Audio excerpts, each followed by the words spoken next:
Hello again. I'm here with another book review, three book reviews. This time I'm covering Dominion by Bentley Little, The Mansion by Ezekiel Boone, and Snow by Ronald Malfi. So, let me get to my intro and then I will be right back.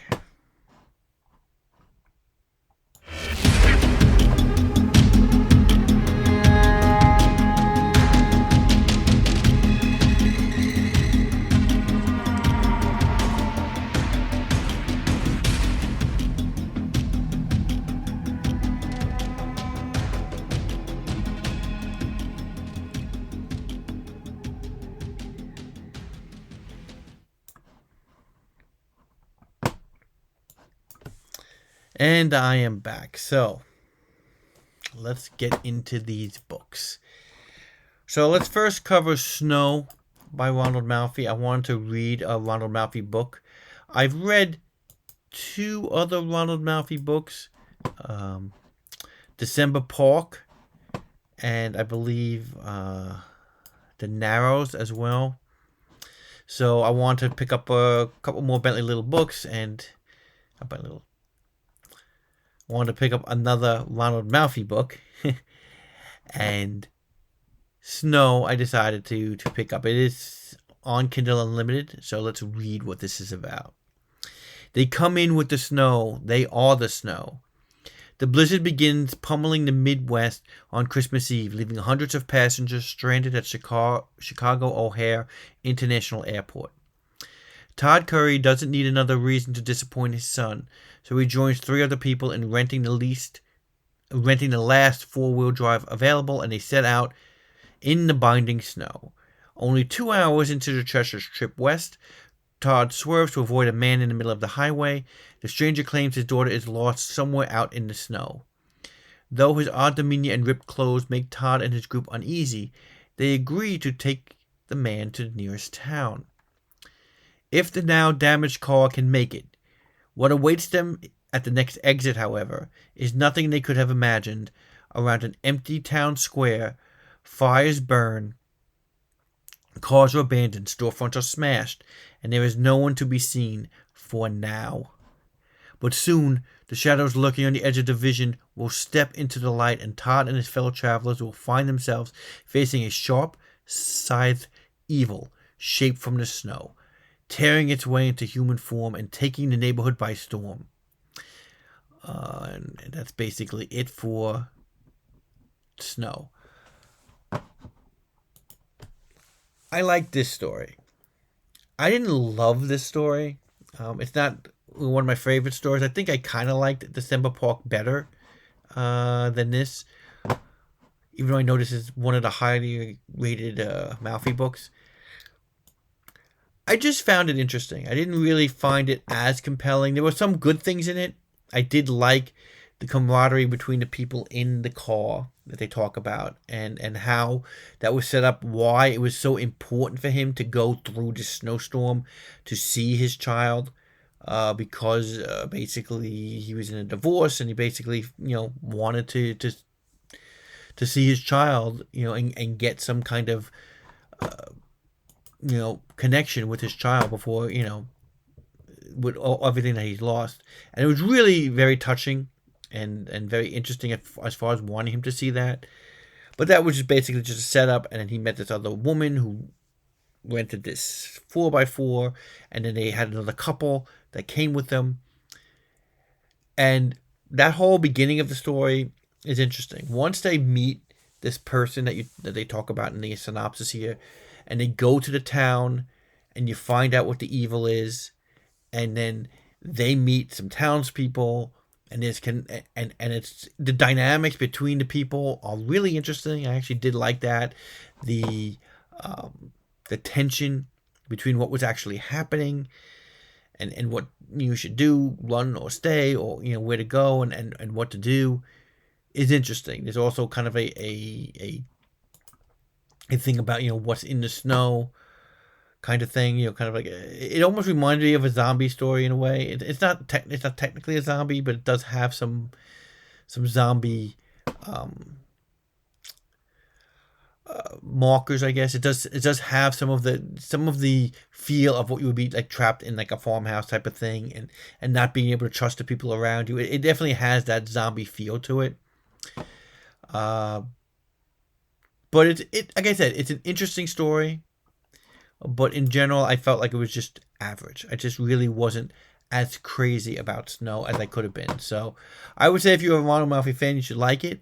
Um, and I did read a couple of other Ronald Malfi books that I will cover in the future on this channel. But for now, I would say this is an okay book. And if you're a Ronald Malfi fan, and obviously it's on Kindle Unlimited, I would suggest reading it. The next book that I read was Ezekiel Boone's The Mansion. Actually, I listened to this book. This is on Scribd, so I listened to this on Scribd.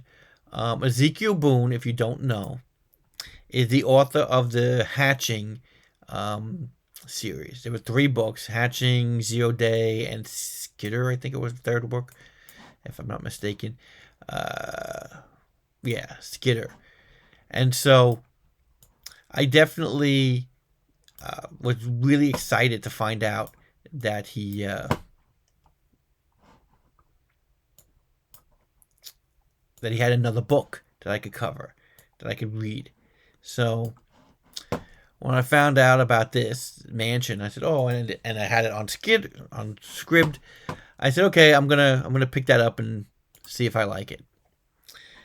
So let me read what it's about first off. In this classic haunted house tale meets Black Mirror, a family moves into a home equipped with the world's most intelligent, cutting-edge, and intuitive computer ever. But a buried secret leads to terrifying and catastrophic consequences. After 2 years of living on cheap beer and little else in a bitterly cold, tiny cabin outside an abandoned, crumbling mansion, young programmer Sean Eagle and Billy Stafford have created something that could make them rich. A revolutionary computer they named Eagle Logic. But the hard work and escalating tension have not been kind to their once solid friendship. Sean's girlfriend Emily has left him for Billy, and a third partner has disappeared under mysterious circumstances. While Billy walks away with Emily, Sean takes Eagle Logic, which he used to build a multi-billion-dollar company that eventually outshines Apple, Google, and Microsoft combined. Years later, Billy is a failure, beset by poverty and addiction, and Sean is the most famous man in the world. Unable to let the past be forgotten, Sean decides to resurrect his and Billy's biggest failure, a next-generation computer program named Nellie that can control a house's every function. He decides to set it up in the abandoned mansion they worked near all those years ago. But something about Nellie isn't right, and the reconstruction of the mansion is plagued by accidental deaths. Sean is forced to bring Billy back, despite their long-standing mutual hatred, to discover and destroy the evil that lurks in the source code. Okay, so what did I think of the mansion? Very similar to what I thought of Snow. I liked it. I think I kind of liked it a little bit more than Snow just because of the subject matter. I thought the haunted house subject matter was kind of well done. It actually was more of a computerized subject matter about a computer home and the steps that they took to make this computer home. It was really interesting, dealing with Sean Eagle and his super wealthy. It definitely was, for the time, as far as like now with Jeff Bezos going to space and Branson, you definitely felt like Sean Eagle was one of those kind of like really egocentric people. Also, kind of like the whole Bill Gates thing, and as far as like, did he, you know, cut Billy out of his, of this Eagle Logic and this cool, rich company that he has now. All that stuff was interesting. I actually was interested in Billy and Sean, and there's actually another third person that was involved in the beginning of creating this company. And I did like the way they built it, and I liked the way that the house was done. I really liked Emily in the beginning, and Sean was kind of like the typical, Steve Jobs type of character as far as like, did you really like him? Did you not like him? The problem I had is as I went through this book, as this book got on, I started to dislike the characters more and more. I disliked Sean. I disliked Sean's personal assistant. I even disliked Billy for a while, and even Emily near the end, who was probably the most redeeming character. Even she was kind of somebody I didn't like near the end. And again, when there's characters and none of them I like that much, it gets very difficult to be interested in the story. I still think it's a good story. Don't get me wrong. I think it's still a good story, but I had the problems really just connecting with the characterizations. And at the end, just to say, I didn't like the ending. I didn't like where it went. I felt like it was kind of like, okay, well, we have to have a finale, and we don't like all of these characters. Let's make this one character even worse than all the other characters that we didn't like, And yeah, I just didn't like it, the ending. And like I said, I think it's an average story. I think other people will like it. For me, I personally probably wouldn't recommend it just because I felt like it was just a little. Again, I just can't recommend a story where I don't really like the characters, and I really wasn't interested in what happened. And then when it did happen, it was just something that I found uninteresting. So that would be my review of The Mansion. Now, luckily, I read 3 books. You never know when I pick these 3 books to read what I'm gonna like and what I'm not gonna like. Uh, Luckily, Bentley Little here, this Dominion, I did really enjoy this book. And let me read what this. They don't even tell you here. Actually, this is this reissue. Let me see if I could see. This doesn't have a description of the book. This is the cover I have. That's why I picked it up. But let me see if I can find. Here we go. Somebody talking. Okay, here it is. When Dion Seminole moves to Napa, all he wants to fit in. Something really strange is happening to Dion, and an odd girl out, Penelope, understands completely. Something is happening to her, too. You see, these two were made for each other. As Dion's new life becomes a twisted nightmare, he learns that maybe he and Penelope were made to raise hell together. Soon they are caught in a battle for control of their souls as malignant forces plunge Napa into an abyss of debauchery and blood. Okay. So, Dominion. If you watched my last video, I talked about University by Bentley Little. And I found that book to be a book I wasn't enjoying because it had a lot of sex and a lot of violence, and it didn't seem to connect into a good story and a good plot. This also does have sex and violence, but I really like the plot. And I really like the two main characters. I really like Penelope and Dion. And to be honest with you, these are teenagers, just so you know. The story basically is Dion's mother is, one of these people who might not be as good a role model for Dion. She has a drinking problem, and she doesn't even know who the father is. You find out more about this later in the book. She doesn't even know who the father is, but for some reason she has this calling to go to this Napa Valley, this wine country, and settle down with Dion and make a fresh start. And when Dion gets there, he's in a brand new school. He meets, a friend, an oddball kind of friend that he meets, and he sees this girl named Penelope. And she lives with all of these women, at a winery. It's a very exclusive winery.